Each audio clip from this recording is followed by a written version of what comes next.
সময় বেশি দিন স্যার তাহলে দিক দিয়ে স্যার ওই দিকে ডাইরেক্ট যাবো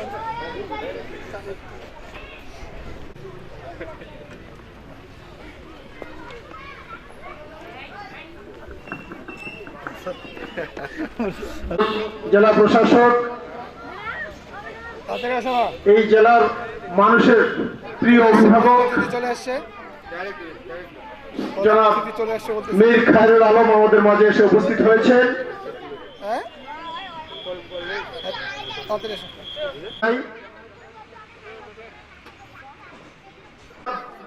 ও পুরস্কার বিতরণী অনুষ্ঠান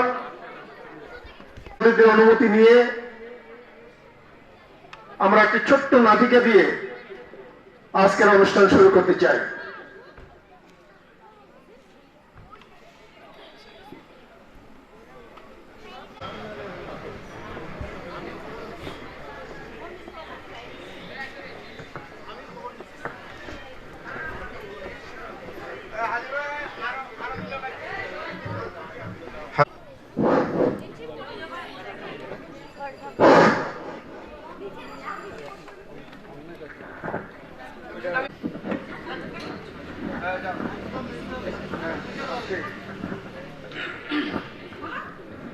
হই হই কাণ্ড জানি একটি 2 নম্বরে থাকছে ডিসকভার মোটরসাইকেল 10টি আকর্ষণীয় 100টি বিশেষ পুরস্কার আরো থাকছে নগদ টাকা প্রতিটি দানে 5 লক্ষ টাকা করে পুরস্কার। মা মা টাকা দাও। টাকা কি করবা? মেলা যাও বন্ধুদের নিয়ে জুয়া খেলতে। টাকা আমি কোথায় পাবো? এর আগে তো অনেক টাকা দিয়েছি, আর দিতে পারবো না। তোমরা কি টাকা কামাই করে এনে আমার কাছে রাখতে দাও, যে তোমাদের টাকা দিব? মেয়ে বড় হয়েছে, তার বিয়ে দিতে হবে, তার জন্য কত টাকা লাগবে? পানাদারে বাড়িতে এসে হুমকি দিচ্ছে। তাছাড়া যদি পড়ালেখার খরচ আছে, সংসার আছে, আমি এত কিছু কিভাবে সামলাবো? আমি এত কিছু বুঝি না, আমার টাকা দাও, আমি মেলা যাবো জুয়া খেলতে। বিরক্ত করিস না আমাকে, আমার কাছে কোনো টাকা নেই। টাকা না দিলে তোমার ওই গলার হাতটা দাও, জুয়া জিতে এরকম তোমাকে অনেকগুলো হাত কিনে দিব। কি? তুই আমার গলায় হাত চাচ্ছিস? তোর এত সাহস? এটা তো দাদি বিয়ের সময় আমাকে দিয়েছিল। তোর দাদি দেওয়া চিহ্নটি আমি হারাতে পারবো না। তাছাড়া এটা আমার শেষ সম্বল। কি তুমি দেবে না? দেখো তুমি কি আমি নিতে পারি। ইস দেবে না। হ্যাঁ শোনো সময় এই কাজ করিও না তুমি। ওই ওই কাণ্ড, ওই ওই দেখা। ভাই চুলা চুলাচ্ছে এখন কি কান্না করতেছো কেন? তোমার ছেলে টাকা না পেয়ে আমার গলার হাতে ছিনিয়ে নিয়ে ফেলে গেছে জুয়া খেলতে। তো কি হয়েছে? আমাদেরই তো ছেলে, দেখবে ও জুয়ায় জিতে কত টাকা। তোমার ছেলে পরিবারটাকে ধ্বংস করে দিয়েছো, না জমিগুলো বিক্রি করে সব জুয়া খেলেছো। কই কোনদিন তো 10টা টাকা ঘরে আনতে পারোনি। জুয়া খেলে কেউ কখনো উন্নতি করেছে? ইসলাম ধর্মে জুয়া খেলা হারাম করা হয়েছে। তাছাড়া জুয়া খেলে পরিবারের আয় বর্গ নষ্ট হয়ে যায়। আমি তোমার লেকচার শুনতে আসিনি, আমি যাচ্ছি তাহলে। শোনা তুমি যেও না। ছাড়ো আমাকে, ছাড়ো ছাড়ো ছাড়ো ছাড়ো আমাকে, ছাড়ো। মাইক্রোফোনটা নাও ওরে সব সময় একটা লোক থাকবে ওই ওই কাণ্ড।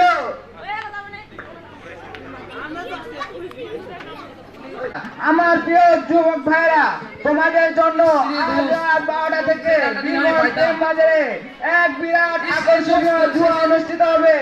আজকের জুয়ায় থাকছে 2017 মডেলের মালতী গাড়ি একটি, ডিসকভার মোটরসাইকেল, 10টি আকর্ষণীয় 100টি বিশেষ পুরস্কার। কোনো টাকা নেই যে শেষের দাইনটা খেলো, আমার সব টাকা শেষ। আমারও তো এক অবস্থা, অল্পের জন্য শেষ দানটা নিতে পারলাম না। আমারও তো এক অবস্থা, অল্পের জন্য পেলাম না, বাট হয়েছে টাকা তাদের পরের দানটা খাবো। আপনি হয়তো ভুল করে আমাদের বাসায় এসেছেন। আমাদের কাছে এর প্রমাণ আছে। 24 ঘন্টার মধ্যে আপনার ছেলে বা স্বামী থানায় এসে হাজিরা না দিলে আপনার সমস্ত বাড়ির সমস্ত জিনিসপত্র ক্রয় করে নিয়ে আমাকে টাকা দাও, পরীক্ষা ফর্ম করতে হবে। আমার কাছে তো টাকা নেই, কত টাকা লাগবে বাবা? আমার পরীক্ষা ফর্মের জন্য 6000 টাকা লাগবে। 6000 টাকা? এতগুলো টাকা আমি কোথায় পাবো? মা, 3 দিনের মধ্যে টাকা না দিতে বলতো আমি আর বছর পরীক্ষা দিতে পারবো না।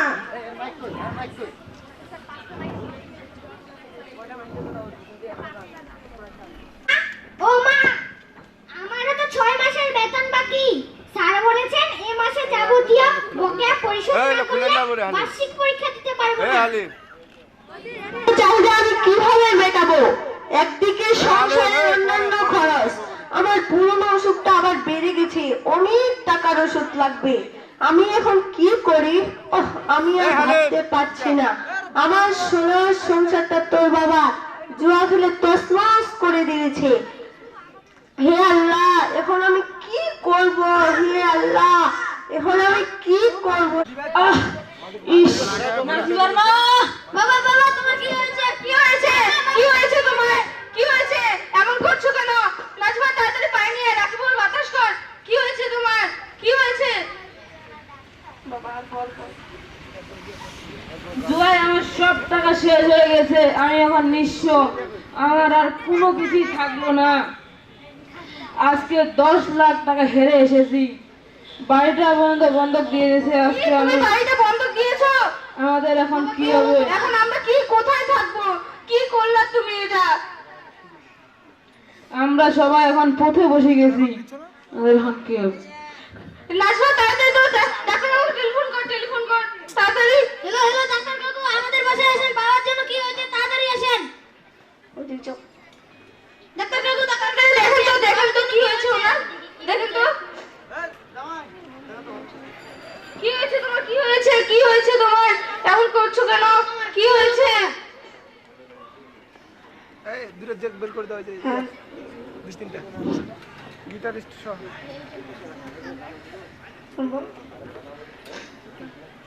সরি ভাবি, ইনি তো অনেক দেরি হয়ে গেছে, এনাকে আর বাঁচাতে পারলাম না। ইনি কি আজকে জুয়া খেলেছিলেন? জি ডাক্তারবাবু, উনি আজকে জুয়া খেলে 10 লক্ষ টাকা হেরে এসেছেন, এমনকি বাড়িটাও বন্ধক দিয়েছে। এখন আমরা কোথায় থাকবো? এখন আমরা কোথায় থাকবো? এ কি হলো? এ কি হলো তোমার? এ কি হলো? এ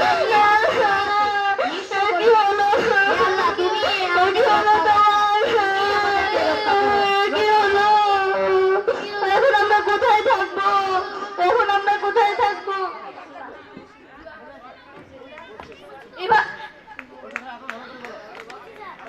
এভাবে আমরা সবকিছু হারাচ্ছি একে একে। দেশে কি কোনো আইন নেই? দেশে কি কোনো বিচার নেই? দেশে কোনো সরকার নেই? হে আল্লাহ, তুমি আমাদের একমাত্র রক্ষাকর্তা। চেষ্টা করেছি নাটকের মধ্য দিয়ে সমাজের যে খারাপ দিকগুলো আছে এগুলো তুলে দেওয়ার জন্য। হালিম আজকের অনুষ্ঠানে আমাদের শপথ হোক আমরা সামাজিক এই বেদিগুলো দূর করার জন্য সবাই ঐক্যবদ্ধ থাকব। আমরা বাংলাদেশ থেকে নেশামুক্ত বাংলাদেশ আমরা গড়ব, এই প্রত্যয় নিয়ে আজকের আমরা অনুষ্ঠান শুরু করতে চাচ্ছি। হালিম আমি মঞ্চে আসন গ্রহণ করার জন্য অনুরোধ করব আজকের অনুষ্ঠানের সম্মানিত সভাপতি, আজকের অনুষ্ঠানের প্রধান অতিথি, দিনাজপুরের সুযোগ্য জেলা প্রশাসক, বাউফলের কৃতি সন্তান জনাব মীর খায়রুল আলম, আজকের অনুষ্ঠানের বিশেষ অতিথির সুযোগ্য নির্বাহী কর্মকর্তা জনাব মোহাম্মদ আলম হোসেন, মঞ্চে আসন গ্রহণ করার জন্য অনুরোধ করছি জনাব মনোরঞ্জন রায়, সহকারী শিক্ষা অফিসার, বীরগঞ্জ। দ্রুত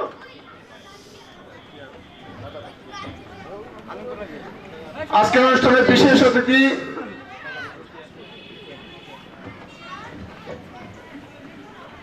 কৃষিবিদ,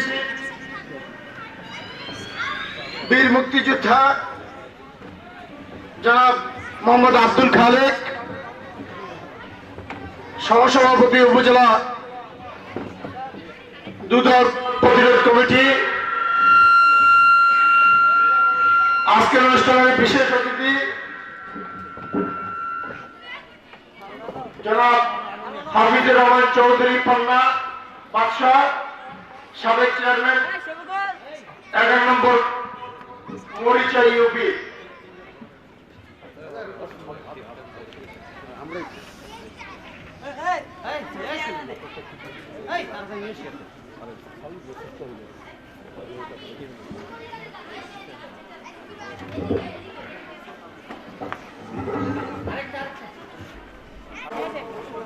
অতিথিদেরকে ফুল দিয়ে বরণ করবে এই প্রতিষ্ঠানের ক্ষুদে শিক্ষার্থীরা।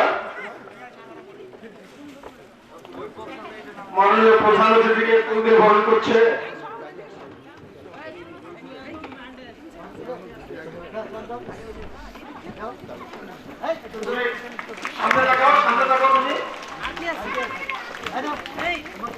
এবার বিশেষ অতিথিকে ফুল দিয়ে বরণ করা হচ্ছে।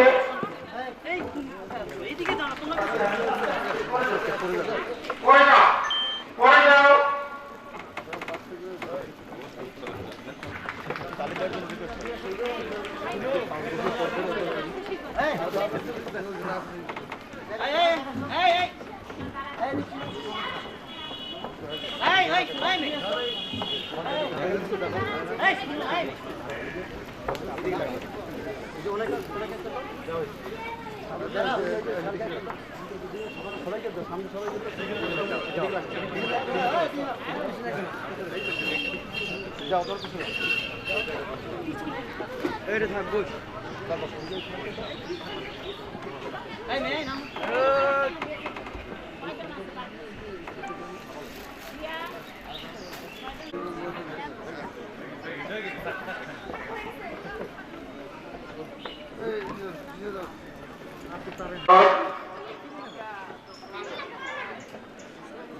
তিলাওয়াত করবে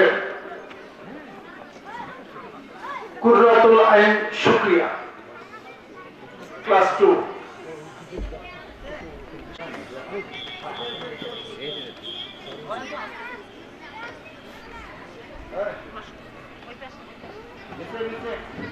হ্যাঁ সুইদে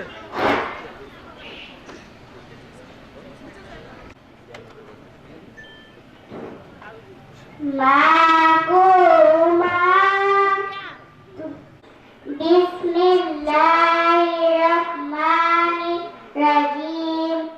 Alhamdulillahi Rabbil Alamin. Ar-Rahmanir-Rahim. Maliki Yawmiddin. Iyyaka na'budu wa iyyaka nasta'in. Ihdinas siratal mustaqim. Siratal ladzina an'amta 'alaihim ghairil maghdubi 'alaihim waladdallin. Amin.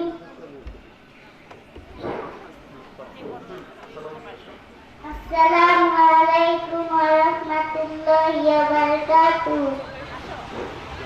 এবার বাংলা তর্জমা করবে মাসফি Akter ইফসি, class 3। Assalamualaikum warahmatullahi wabarakatuh. পরম দাতা ও করুণাময় আল্লাহর নামে শুরু করছি। সকল প্রশংসা শুধু আল্লাহরই, যিনি জগতের পালনকর্তা, পরম দয়ালু এবং বিচার দিনের মালিক। আমরা শুধু তোমারই ইবাদত করি এবং তোমার কাছেই সাহায্য চাই। তুমি আমাদেরকে সরল পথ দেখাও, তাদের পথ যারা তোমার নিয়ামত পেয়েছে, তবে তাদের পথ নয় যারা অভিশপ্ত হয়েছে এবং পথ হারিয়েছে। আমিন। আসসালামু আলাইকুম ওয়া রাহমাতুল্লাহি ওয়া বারাকাতুহু।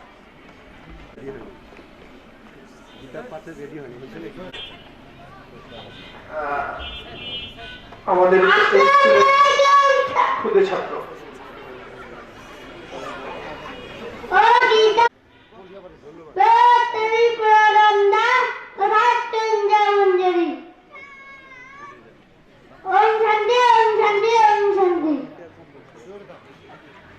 করার জন্য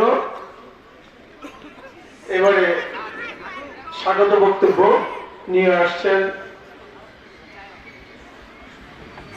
এসএল মিশন ট্রাস্ট ও স্কুলের চেয়ারম্যান জনাব মফিজুল ইসলাম আলমগীর। বিসমিল্লাহির রহমানির রহিম। আসসালামু আলাইকুম ওয়া রাহমাতুল্লাহি ওয়া বারাকাতুহু।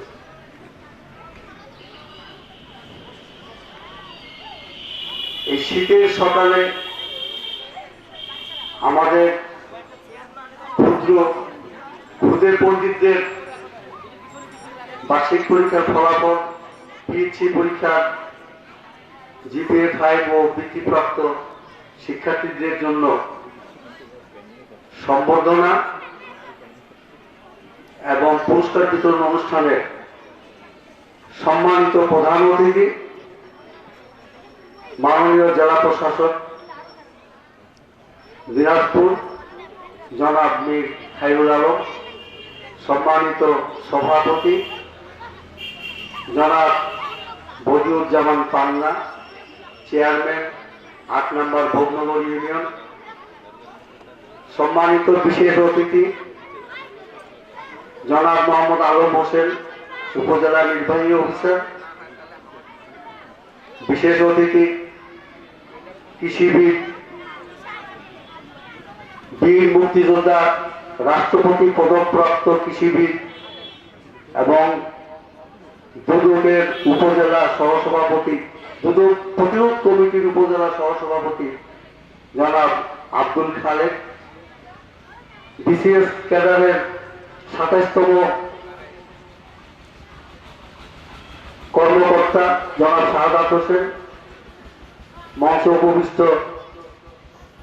শিক্ষা অফিসার জনাব মনোরঞ্জন রয় এবং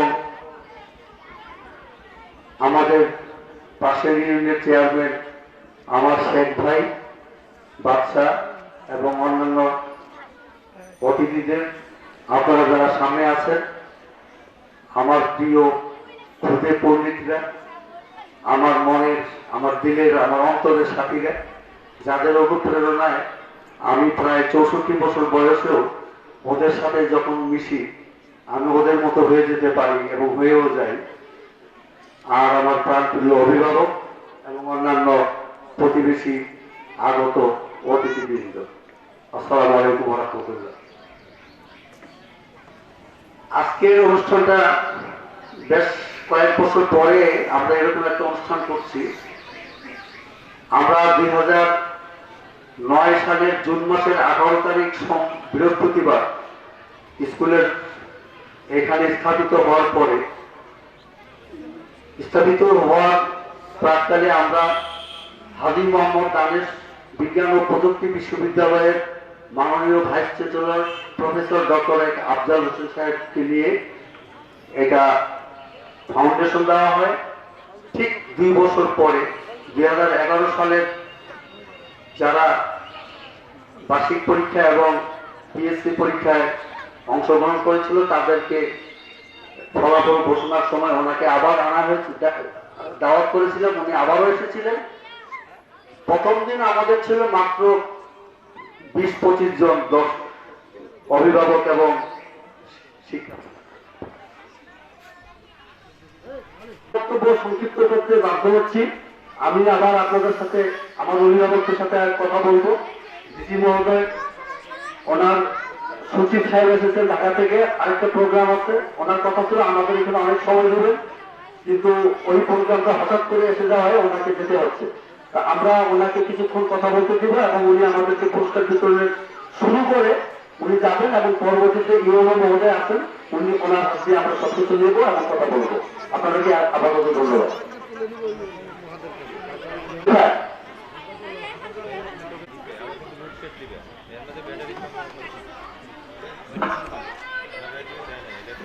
আসসালামু আলাইকুম ওয়া রাহমাতুল্লাহি ওয়া বারাকাতুহু। জনাব মীর খায়রুল আলম, মাননীয় জেলা প্রশাসক দিনাজপুর মহোদয়ের শুভাগমনে এসএল মিশন স্কুলের ক্ষুদে শিক্ষার্থীদের পক্ষ থেকে শ্রদ্ধাঞ্জলি। আসসালামু আলাইকুম ওয়া রাহমাতুল্লাহ। হে মহান অতিথি, দয়াময় মহান আল্লাহর অশেষ করুণায় দীর্ঘ প্রতীক্ষার পর আজ তোমাকে আমাদের মাঝে পেয়ে আমরা বিস্মিত, আমরা অভিভূত, আমরা ধন্য।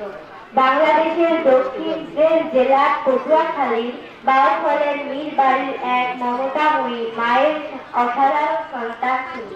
একমাত্র ধার্মিক মায়ের সন্তানেরাই বিশ্ব জয় করার মতো বিস্ময় সৃষ্টি করতে পারে। তুমি তেমনই একজন। তোমার সংক্ষিপ্ত জীবনী থেকে আমরা যেটুকু জানতে পেরেছি, ছেলেবেলা কাটিয়েছ বাউফলে। সেখানেই তুমি ফার্স্ট ডিভিশনে প্রাইমারি, হাই স্কুল ও কলেজ শিক্ষার সমাপ্তি করে ঢাকায় পাড়ি জমিয়েছ উচ্চ শিক্ষার জন্য।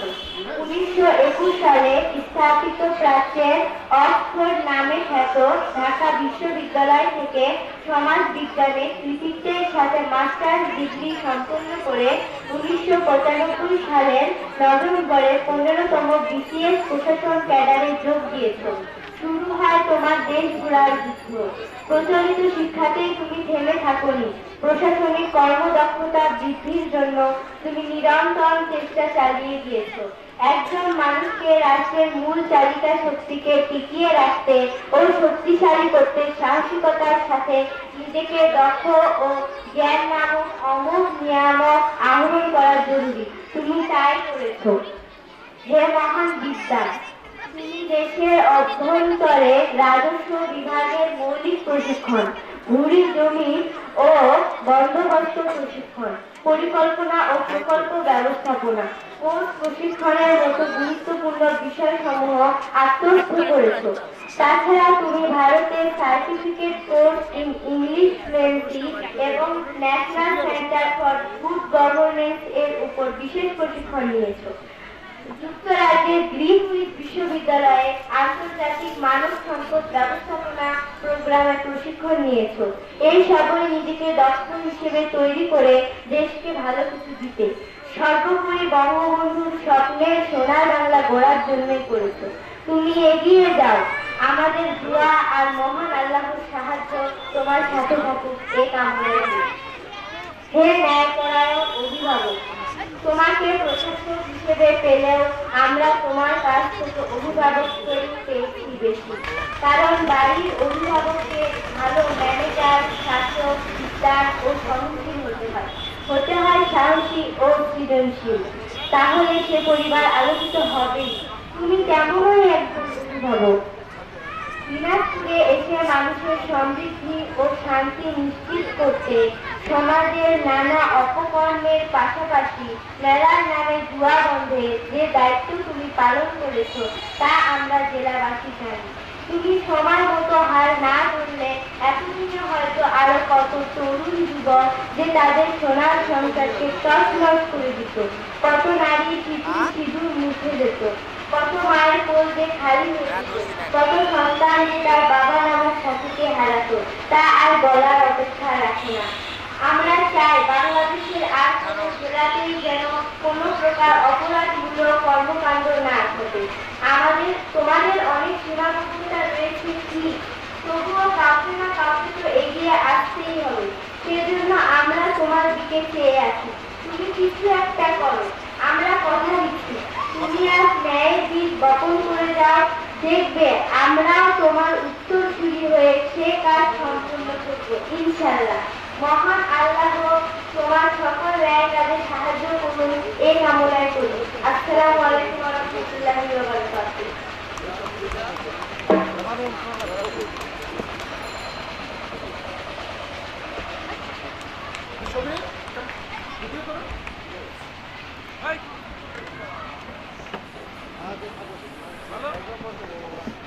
উপরে উঠ কেন?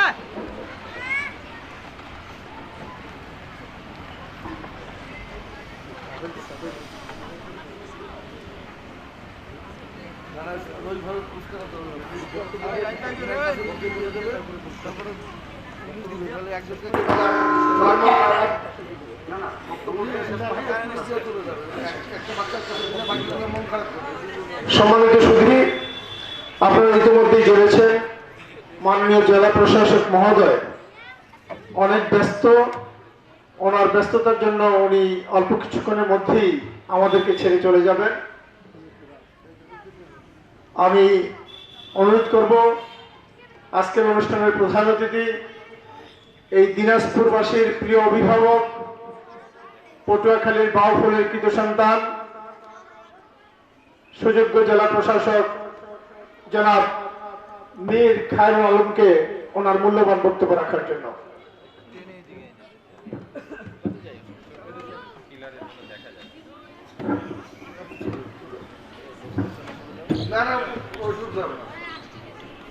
এই স্কুলের মেধাবী শিক্ষার্থীদের বৃত্তি প্রদান অনুষ্ঠানের সম্মানিত সভাপতি, মঞ্চে উপবিষ্ট আছেন বীরগঞ্জ উপজেলার সুযোগ্য উপজেলা নির্বাহী কর্মকর্তা জনাব আলম হোসেন,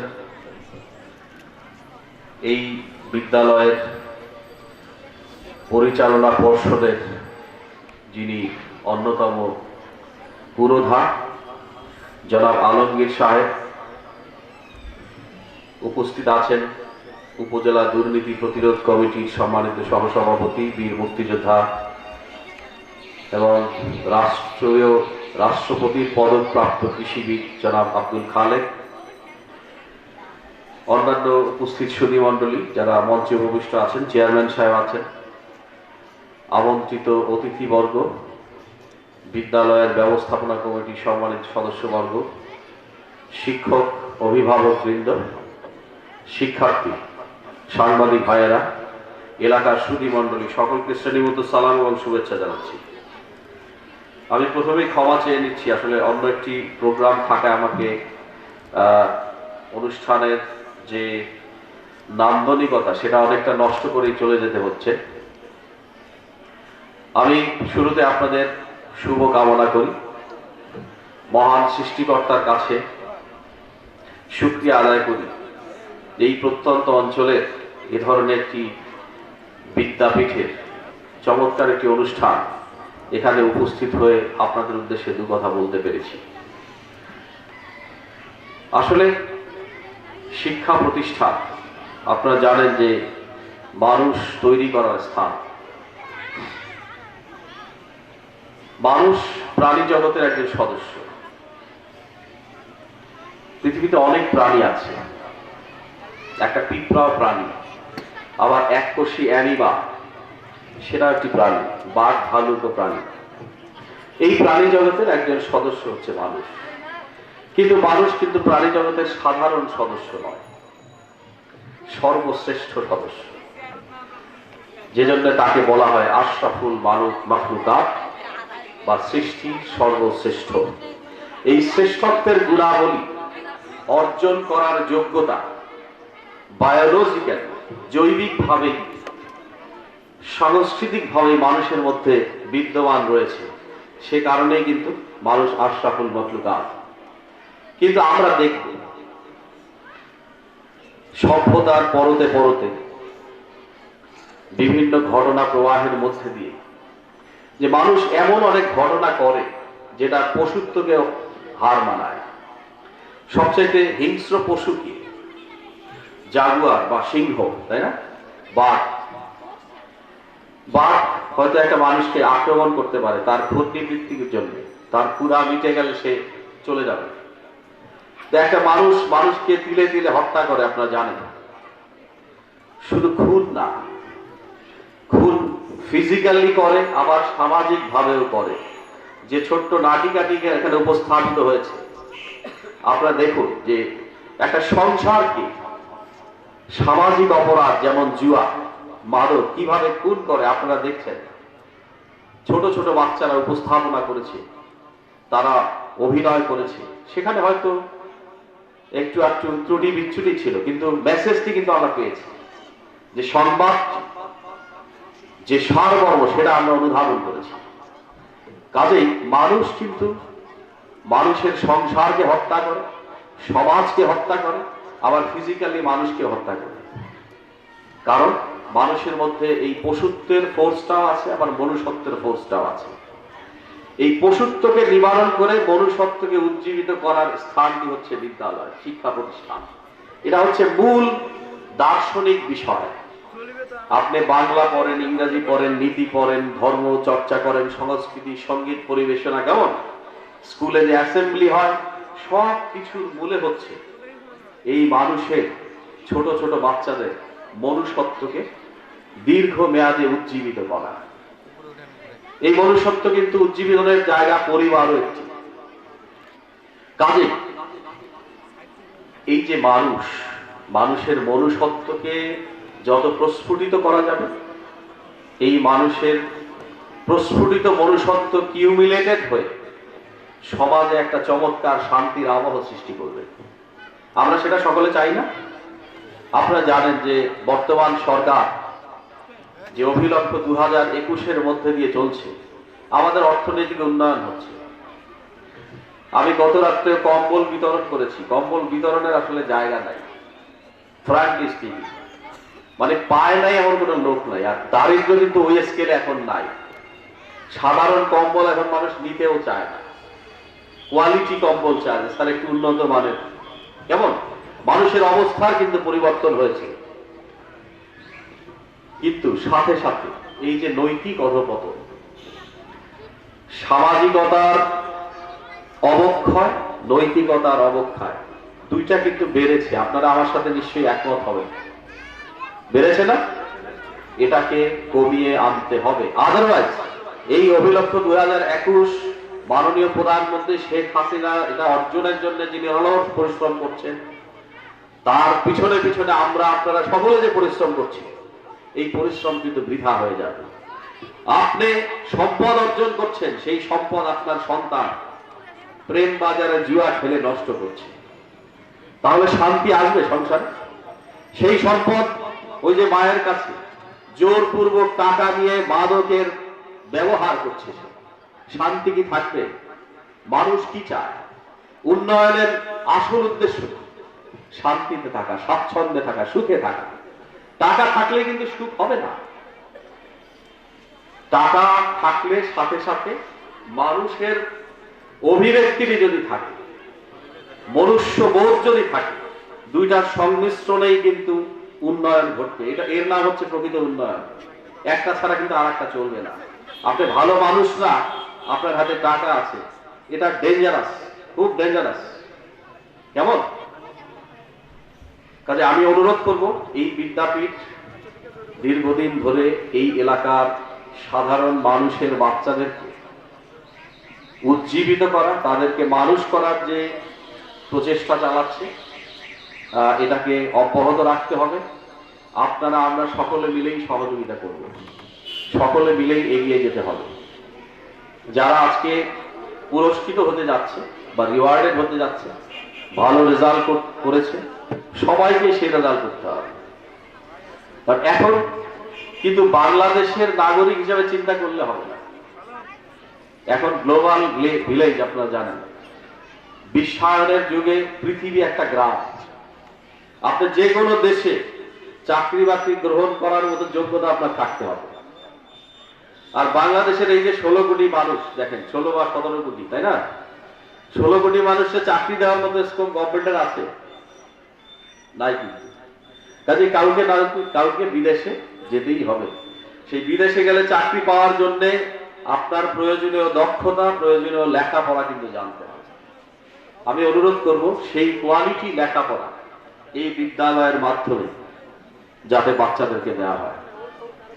এখন কিন্তু একসময় আমরা জানতাম যে আমরা যখন বড় হয়েছি, পড়াশোনা করেছি স্কুলে, গ্রামে পড়াশোনা করেছি। আমি কিন্তু ডিরেক্ট গ্রাম থেকে আসা ব্যক্তিগতভাবে। আমার ভাই বোন নটরডেম কলেজে, ঢাকা কলেজে পড়েছে, বাট আমি কিন্তু বালফল কলেজে পড়া। একদম আমাকে নিয়ে আমার গার্ডিয়ান সবচেয়ে বেশি হতাশ ছিল যে এ বোধহয় পিছনে পড়ে গেছে। এটা সৃষ্টিকর্তার ইচ্ছা, কেমন? আর আপনার প্রচেষ্টা করলে অবশ্যই রেজাল্ট পাওয়া যাবে। এবার বুয়েটে যে ছেলেটি ফার্স্ট হয়েছে, আপনারা জানেন, অ্যাডমিশন টেস্টে, দিনাজপুরের সন্তান, তার বাবা হাজী দানেশ বিশ্ববিদ্যালয়ের একজন ছোট্ট কর্মচারী। দিনাজপুর গভর্নমেন্ট কলেজে পড়েছে ছেলেটি, নটরডেম কলেজে কিন্তু পড়ে নাই, কোন ক্যাডেট কলেজে পড়ে নাই। আমি আন্ডারমাইন করছি না, তার মানে এই মাটির জগৎ থেকে এখন কিন্তু আবার সেই উচ্চ শিক্ষায়তনে ভর্তি হওয়ার প্রতিযোগিতা, একটা ইনফ্লাক্স কিন্তু তৈরি হয়েছে। এটাকে নার্চার করতে হবে। যারা গার্ডিয়ান রয়েছেন, বিভিন্ন স্টেক হোল্ডার, জনপ্রতিনিধি, রাজনৈতিক নেতৃবৃন্দ, সকলকে এগিয়ে এসে এই বাচ্চাদেরকে নার্চার করতে হবে। সরকার আপনাদের পাশে আছে। আপনারা জানেন যে মাননীয় প্রধানমন্ত্রীর একটা শিক্ষা সহায়তা ট্রাস্ট আছে। আমরা জেলা প্রশাসকদেরও প্রত্যেকটা জেলা প্রশাসকের একটা শিক্ষা সহায়তা ট্রাস্ট আছে। ইউনো সাহেবদেরও কিন্তু সেটা আছে। সেখানে অর্থ আছে। অর্থের অভাবে প্রতিভা থেকে থাকবে, এই সুযোগ কিন্তু এখন আর নাই। অনেক স্কুল আছে না যে ফেল করার কোনো সুযোগ নেই, এখন কিন্তু ফেল করার কোনো সুযোগ নেই। অর্থের অভাবে দারিদ্র্যের কারণে প্রতিভা বিকাশ হবে না, সেই অবস্থা কিন্তু বাংলাদেশের নেই এখন আর। বাংলাদেশ কিন্তু এখন নিম্ন মধ্যম আয়ের দেশ। 2021 সালের আগেই মধ্যম আয়ের দেশে পরিণত হবে। সরকার সেই পথে এগিয়ে চলছে। সাথে সাথে এই উচ্চ শিক্ষা গ্রহণের পাশাপাশি আইন শৃঙ্খলাকেও সরকার টেক কেয়ার করছে। আপনারা জানেন যে প্রেম বাজারের জুয়া কি এখন আর বসে? ইনশাআল্লাহ দিনাজপুরে কোনো জুয়া থাকবে না। আপনারা আপনাদের সহযোগিতা কামনা করি। দিনাজপুরে কোনো অশ্লীল নৃত্য থাকবে না। যাত্রার নামে অশ্লীলতা, উলঙ্গপনা, এটাকে নির্মূল করা হবে। হয়েছে অলরেডি। আমরা লাস্ট 3 ইয়ার আপনাদের সহযোগিতায়, এটা আমি স্যালুট করি এই এলাকার গণমানুষকে। কিছু নিভৃতচারী মানুষ যারা আমাদেরকে বিভিন্নভাবে প্রশাসনকে অলক্ষ্যে সহযোগিতা করেছে, তাদের নাম প্রকাশ করা যাবে না, আমি করতে যাচ্ছি না। মহান সৃষ্টিকর্তা জানেন, সরকার জানেন, আমাদের গোয়েন্দা সংস্থা জানেন। তাদের অত্যন্ত ইতিবাচক ভূমিকার কারণে আমি বলবো আসলে গণতান্ত্রিক রাষ্ট্রে জনগণের সহযোগিতা ছাড়া কোনো কিছু করা যায় না। শুধুমাত্র পুলিশ ম্যাজিস্ট্রেট দিয়ে সবকিছু কিন্তু অ্যাচিভ করা যায় না। আমি এই অনুষ্ঠানের মাধ্যমে সেই ধরনের মানুষ, উন্নত মনের মানুষ, সাদা মনের মানুষ, শুদ্ধাচারী মানুষ, তাদেরকে স্যালুট জানাতে চাই।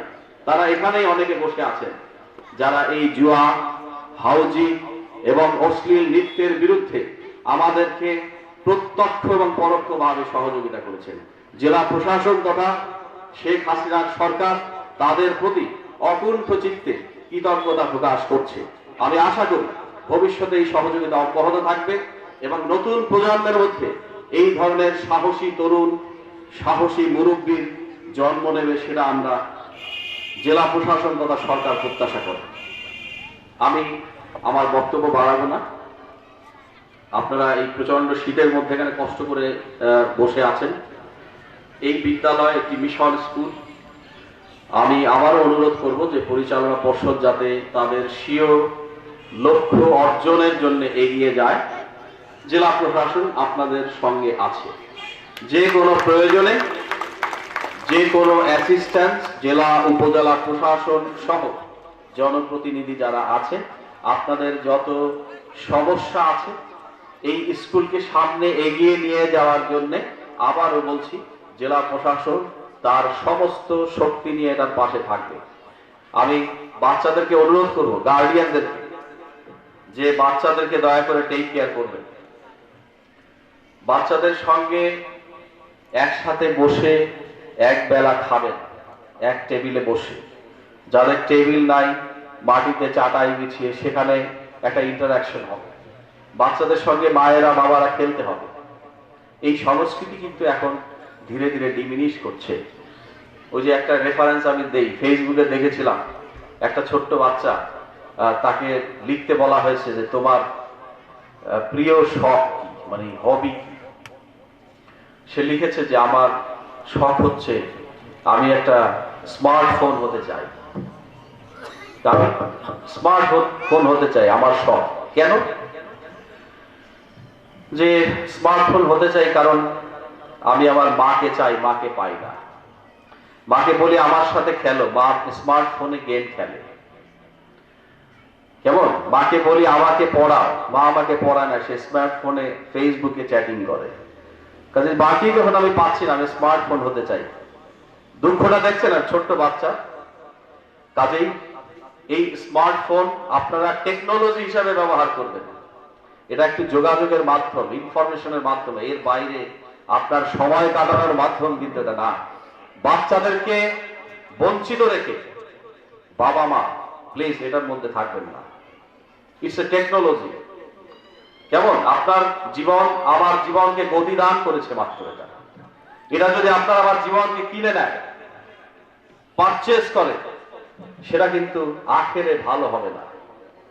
কেমন? আমি অনুরোধ করব, বাচ্চাদের সঙ্গ দেবেন, বাচ্চাদেরকে পরিচ্ছন্ন রাখার চেষ্টা করবেন, তাদের সৃষ্টিশীল কাজে নিয়োজিত করবেন, তাদেরকে পবিত্রতার শিক্ষা দেবেন, তাদেরকে ধর্মীয় শিক্ষা দেবেন, তাদেরকে উন্নত সংস্কৃতি চর্চাকে শিক্ষা দিতে হবে। সংস্কৃতি চর্চা, ধর্ম চর্চা ছাড়া কিন্তু মানুষ হওয়া যায় না। আমি অনুরোধ করব বিশেষ করে মাদেরকে, ওই নেপোলিয়ন বলেছিলেন না যে আমাকে শিক্ষিত মা দাও, আমি শিক্ষিত জাতি দেব। মায়েরা বিরাট ভূমিকা পালন করতে পারেন। এই যে ক্ষয়িষ্ণু সমাজ, মাদকের প্রভাবে জর্জরিত সমাজ, ধর্মের নামে উগ্র সন্ত্রাসবাদে জর্জরিত যে সমাজ, এখান থেকে মায়েরা কিন্তু সোসাইটিকে মুক্তি দিতে পারেন। পরিবার, স্বামী স্ত্রীর পারস্পরিক মধুর সম্পর্ক, এটা একটা ভ্যাকসিন হিসাবে কাজ করতে পারে, একটা সামাজিক প্রতিষেধক হিসাবে কাজ করতে পারে। এটাকে নার্চার করতে হবে। We are not the western society.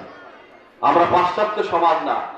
পরিবার প্রথা, যৌথ পরিবার ব্যবস্থা, পারিবারিক সমৃদ্ধি, পারিবারিক টাইস হচ্ছে আমাদের অলংকার, ঐতিহ্য।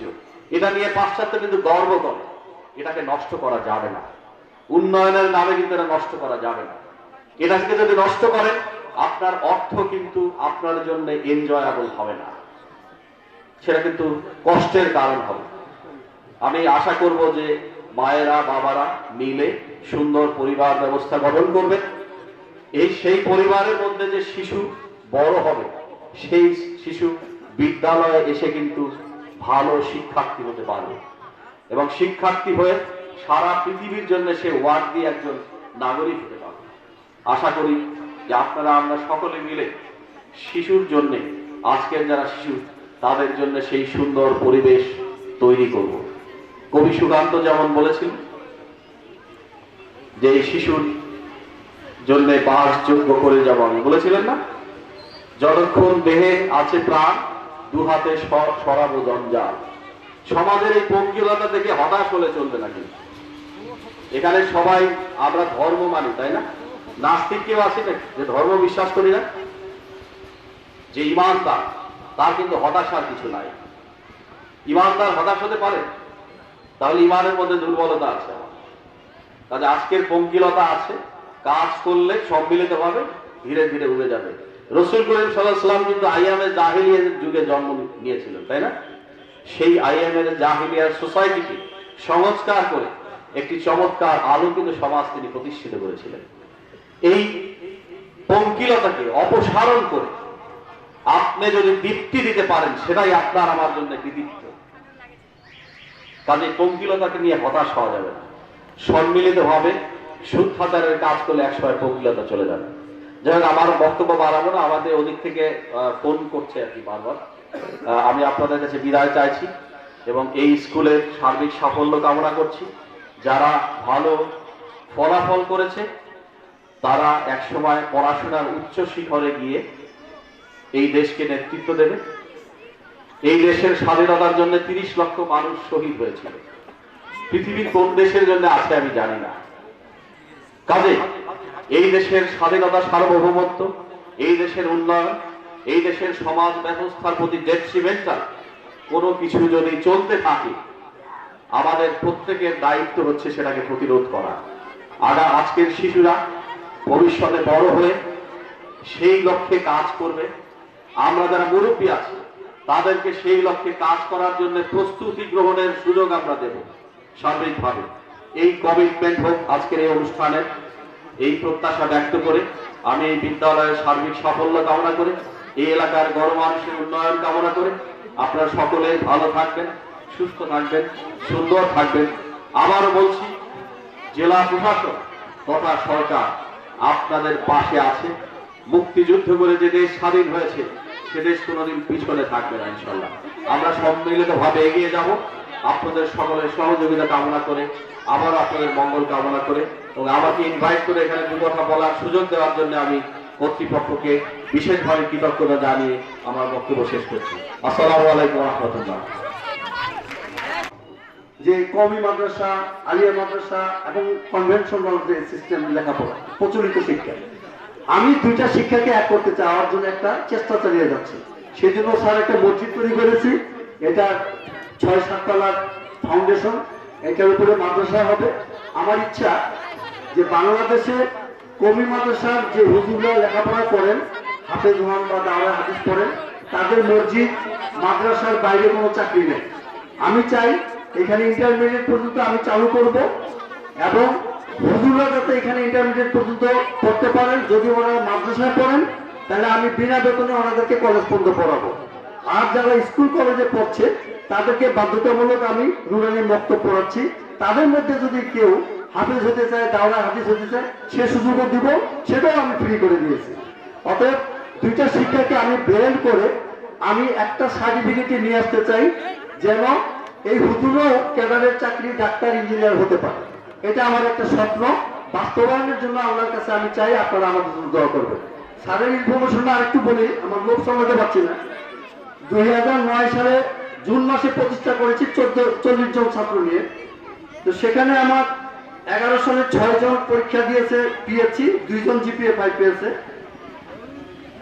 12 সালে 8 জন পরীক্ষার্থী 3 জন জিপিএ পেয়েছে। 13 সালে 13 জন পরীক্ষা দিয়েছে, 12 জন জিপিএ 5 পেয়েছে। 14 সালে 21 জন দিয়েছে, 19 জন জিপিএ 5 পেয়েছে। 15 সালে 25 জন দিয়েছে, 15 জন জিপিএ 5 পেয়েছে। গত বছর 2016 পরীক্ষা দিয়েছে 43 জন, জিপিএ 5 পেয়েছে 36 জন। এইবার 17 সালে পরীক্ষা দিয়েছে 30 জন, জিপিএ 5 পেয়েছে 23 জন। এদের মধ্যে বৃত্তি পেয়েছে সর্বমোট 19 জন, ট্যালেন্ট পুল এবং বৃত্তি। এটা আমি মনে করি বাংলাদেশের সেরা সাফল্যের একটা, কারণ পরিসংখ্যান এইটাই বল। আমার ঢাকার স্কুলের চেয়ে এটা বেশি সুনাম করেছে। আমি চ্যালেঞ্জ করছি আপনাদের সামনে, আসেন লেখাপড়া কাকে বলে আমরা এখানে শিখি এবং দেখি। আমি এখন প্রতিনিয়ত ওদের কাছে শিখি, আমি শিখেছি বলি না, আমি ওদের কাছ থেকে থেকে শিখি, যা শিখি আর প্রকৃতি থেকে আমি আল্লাহর দয়া যা শিখি আমি তাদের কাছে এটাই ডিস্ট্রিবিউট করার চেষ্টা করি এবং আমি আমার এই শিক্ষিত মানুষগুলোর সাথে সেটা শেয়ার করি। আমি হাইকোর্টে চাকরি করি, আমি ওয়ার্ল্ড ব্যাংকে চাকরি করেছি, চিফ জাস্টিসের সাথে অনেকের সাথে চাকরি করেছি, আমি অনেক ব্যারিস্টারদের সাথে চাকরি করেছি, তুলিনা পুরো, তারপরে এই যে ব্যারিস্টার তানজিমুল আলম, নওশাদ, আমি এদেরকে চালিয়েছি, কিন্তু কখনো আমার এলাকায় আমি পরিচয় দিইনি আমি কে, আমি কি করি। অনেকে অনেক কথা বলে, আমি মনে করি আমি এগিয়ে যাচ্ছি, আল্লাহ আমাকে এগিয়ে নিয়ে যাচ্ছে। এনাদের মতো লোক সাথে আছেন, ডিসি সাহেব আসবেন, ডিসি সাহেব কেন, সচিব সাহেব আসবেন, প্রধানমন্ত্রী আসবেন, একদিন সেদিন আসবেন, আমি আশা করি ইনশাআল্লাহ। আমার জন্য আপনার দোয়া করবেন। সম্মানিত সুধী, আমাদের মাননীয় প্রধান অতিথি মহোদয় চলে যাবেন। আমরা যে উদ্দেশ্যে ওনাকে এখানে নিয়ে এসেছিলাম তার একটু প্রতিফলন ঘটাতে চাই। আপনারা জানেন সারা পৃথিবী জুড়ে অটিজম মানব সম্পদের জন্য একটা বিশাল অভিশাপ হয়ে দাঁড়িয়েছিল, কিন্তু কালের পরিক্রমায় মানুষের ভালোবাসায় অটিজম আজকে আর কোনো সমস্যা নয়। মানুষ তার ভালোবাসা দিয়ে অটিজমকে জয় করার চেষ্টা করছে। আমরা এই বিদ্যালয়ে এরকম একটি শিশুকেই এগিয়ে যেতে দেখছি, যে শিশু শ্রেণী থেকে, প্লে গ্রুপ থেকে 2য় শ্রেণী পর্যন্ত প্রথম হচ্ছে একজন শারীরিক প্রতিবন্ধী বাচ্চা সুক্রিয়া। আমরা এই সুক্রিয়াকে পুরস্কৃত করে আজকের পুরস্কার বিতরণী অনুষ্ঠান শুরু করতে চাই। সুক্রিয়া প্লে গ্রুপ থেকে এখন 2 উঠেছে, তার ডিপার্টমেন্টে 100-র উপরে স্টুডেন্ট আছে। সে প্লে গ্রুপ থেকে ক্লাস 2 পর্যন্ত, এই পর্যন্ত আল্লাহর রহমতে সে শারীরিক প্রতিবন্ধী, অথচ সে ফার্স্ট হয়ে আসছে, এখনো পর্যন্ত সে ফার্স্ট। এবং এটা এর জন্য দোয়া করবেন। আমরা প্রত্যেকটা সন্তান আমার সন্তান, আপনাদের সন্তান, স্কুলে থাকাকালীন আমার সন্তান। আমি ইনশাআল্লাহ বলছি এই ভরসাটা রাখবেন। আমরা প্রত্যেকে সুক্রিয়া বানাবো, প্রত্যেকে তার সক্রিয় ভাবে তাকে তৈরি করার চেষ্টা করবো ইনশাআল্লাহ।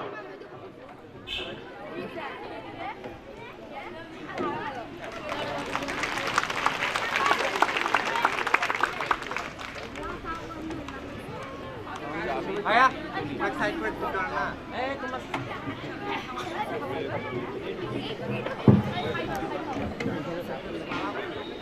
Welcome, welcome, welcome.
নাই তো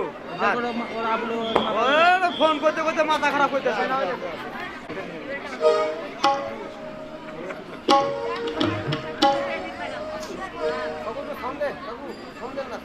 আরে এটা যে একটা শেষ করে দিবা তাই না ওইটা খালি একটু করে ওয়াট করে সামনে আসে না এটা এর ইলে বানাবা হবে লাইন পাইছে রে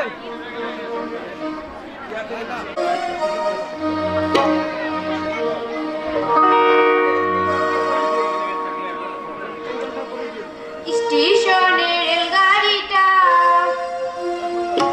মাইপা চলে ঘড়ির কাঁটা স্টেশনে রেলগাড়িটা মাইপা চলে ঘড়ির কাঁটা প্ল্যাটফর্মে বসে ভাবি কখন বাজে 12টা কখন বাজে 12টা কখন বাজে 12টা কখন বাজে 12টা স্টেশনে রেলগাড়িটা মাইপা চলে ঘড়ির কাঁটা প্ল্যাটফর্মে বসে ভাবি কখন বাজে 12টা কখন বাজে 12টা কখন বাজে 12টা কখন বাজে 12টা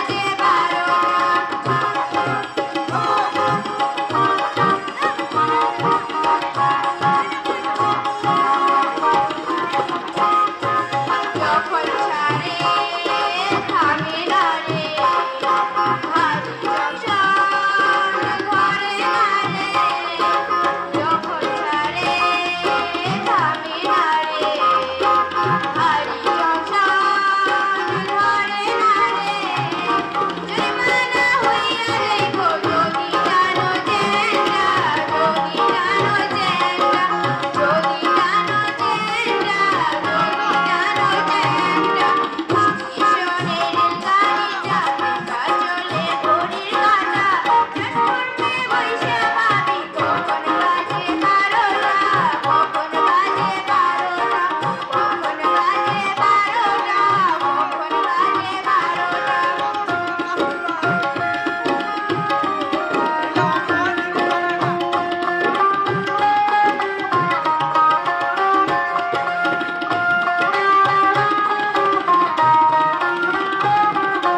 গাড়ির টিকিট বড়ই করা টিকিট ছাড়া বলে ধরা গাড়ির টিকিট বড়ই করা টিকিট ছাড়া বলে ধরা লালহরে নাই পাঠাইয়া মোবিল গনের কেসটা মোবিল গনের কেসটা মোবিল গনের কেসটা মোবিল গনের কেসটা স্টেশনে রেলগাড়িটা মাইপা চলে ঘড়ির কাঁটা প্ল্যাটফর্মে বইসা ভাবি কখন বাজে 12টা কখন বাজে 12টা কখন বাজে 12টা কখন বাজে 12টা কখন বাজে 12টা কখন বাজে 12টা কখন বাজে 12টা পুরস্কার বিতরণ আর পুরস্কার বিতরণ করবেন বীরগঞ্জ উপজেলার সুযোগ্য নির্বাহী কর্মকর্তা এই এলাকার প্রিয় মানুষ যিনি ইতিমধ্যেই রূপান্তরিত হয়েছেন পরিচিত হয়েছেন তিনি মোহাম্মদ আলম হোসেন আমি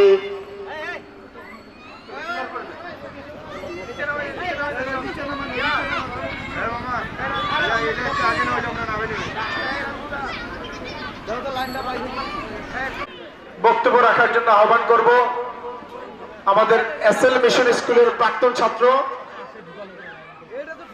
সাব্বির আল সাহারিয়া।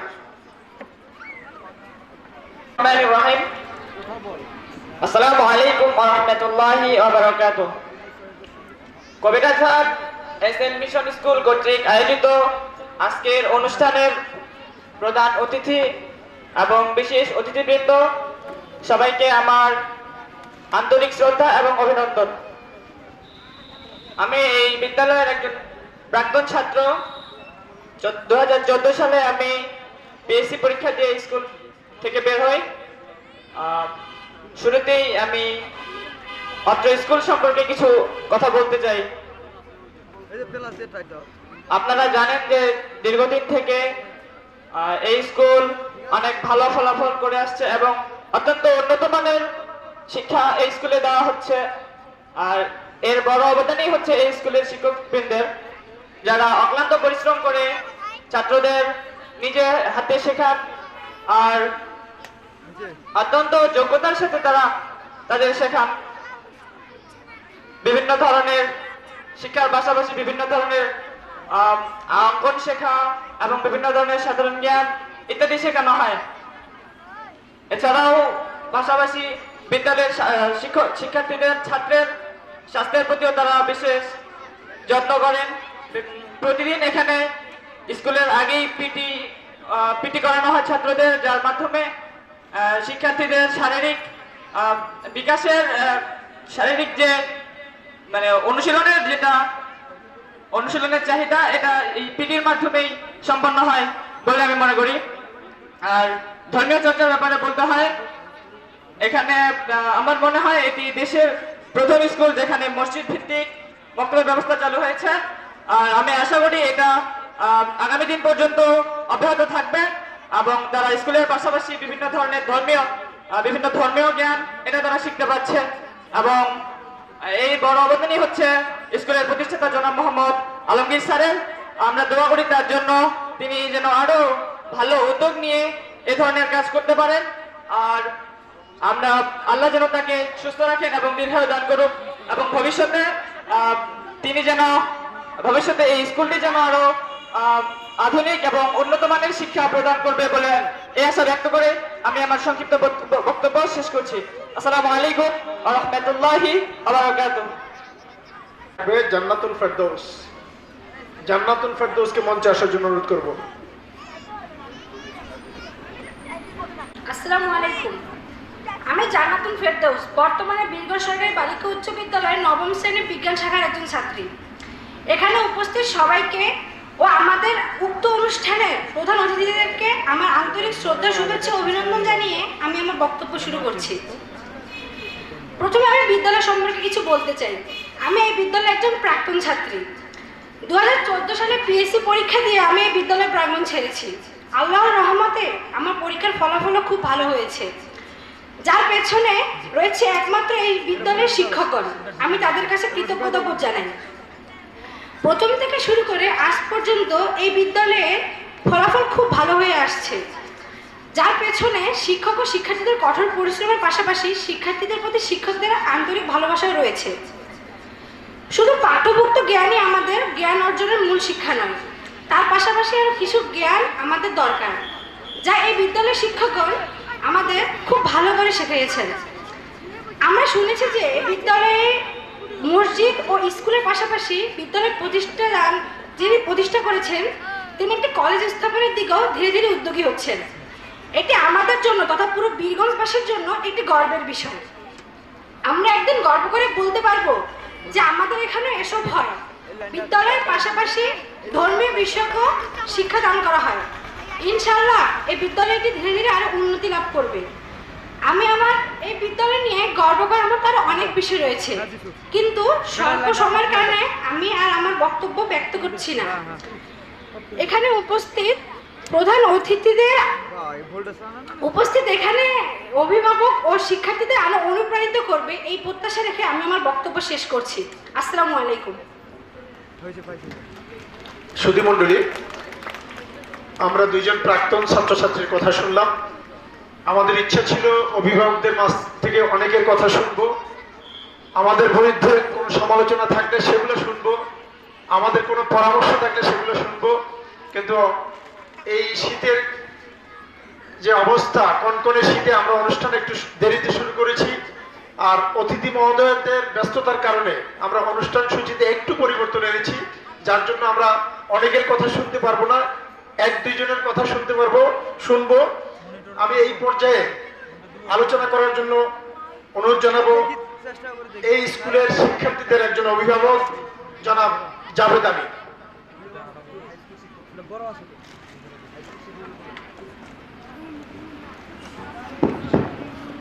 বিসমিল্লাহির রহমানির রহিম। ন্যাশনাল মিশন স্কুল কর্তৃক আয়োজিত আজকের এই পুরস্কার বিতরণী সভার শ্রদ্ধাভাজন সভাপতি, অত্র ইউনিয়ন পরিষদের আমাদের প্রিয় অভিভাবক জনাব বদিউজ্জামান পান্না, বীরগঞ্জ উপজেলার গর্ব, বীরগঞ্জ উপজেলাবাসীর প্রিয় ব্যক্তিত্ব, এই বীরগঞ্জ উপজেলার সুযোগ্য অভিভাবক জনাব উপজেলা নির্বাহী কর্মকর্তা শ্রদ্ধাভাজন আলম হোসেন,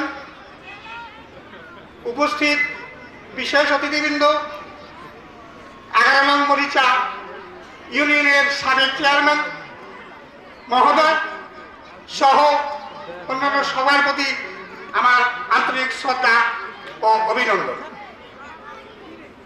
প্রিয় এলাকাবাসী, এসএল মিশন স্কুল আজকে শুধু এই ইউনিয়ন তথা এই উপজেলার সুনাম নিয়ে আসেন তাই নয়, সারা বাংলাদেশের যতগুলো মিশন স্কুল রয়েছে আমার মতে এই স্কুলটি সেরাদের মধ্যে একটি, সেরা স্কুলের মধ্যে একটি। আমি এই কারণে বলতে চাই, আমি একজন ক্ষুদ্র অভিভাবক, নগণ্য অভিভাবক, স্বল্প শিক্ষিত একজন অভিভাবক। আমার একটি মেয়ে এই স্কুলে যারা হাতে করে সে লেখাপড়া করে পিএসসি পাস করে বর্তমানে বীরগঞ্জ সরকারি বালিকা বিদ্যালয়ের 9ম শ্রেণীর একজন ছাত্রী। কিছুদিন আগে তার ফলাফলে আমি অত্যন্ত গর্বিত নিজেই। সে সেখান থেকে গোল্ডেন এ প্লাস পেয়ে বর্তমানে 9ম শ্রেণীতে অধ্যয়ন করছে। প্রিয় এলাকাবাসী, মানুষ মনে করে আমি যদি বীরগঞ্জ পাইলট উচ্চ বিদ্যালয়ে লেখাপড়া করতে হয় তাহলে আমাকে অবশ্যই বীরগঞ্জ সরকারি প্রাথমিক বিদ্যালয়ে লেখাপড়া করতে হবে। দিনাজপুরে পড়তে হলে 5ম শ্রেণী পাস করে বেশিরভাগ ছাত্রছাত্রী সরকারি স্কুলগুলোতে সুযোগ পেয়েছে, যার ইতিহাস যার প্রমাণ আপনারা বীরগঞ্জে পাবেন। এই স্কুলের শিক্ষক শিক্ষিকাবৃন্দ তাদের কঠোর পরিশ্রম দিয়ে ছাত্রছাত্রীদেরকে ভালো স্কুলে লেখাপড়া করার জন্য তৈরি করে নিচ্ছেন। আমি জানি, আমি সবসময় আমার মেয়েকে নিতে আসতাম, যতক্ষণ পর্যন্ত তার প্রয়োজনীয় লেখাপড়াটা শেষ না করতে পেরেছে ততক্ষণ পর্যন্ত তারা আমাকেও যেতে দেননি। বললো যে আপনি বসে থাকেন, তার পড়াটা শেষ করে তারপরে যান। প্রয়োজনে তারা বাড়িতে নিয়ে পৌঁছে দিয়ে আসছেন।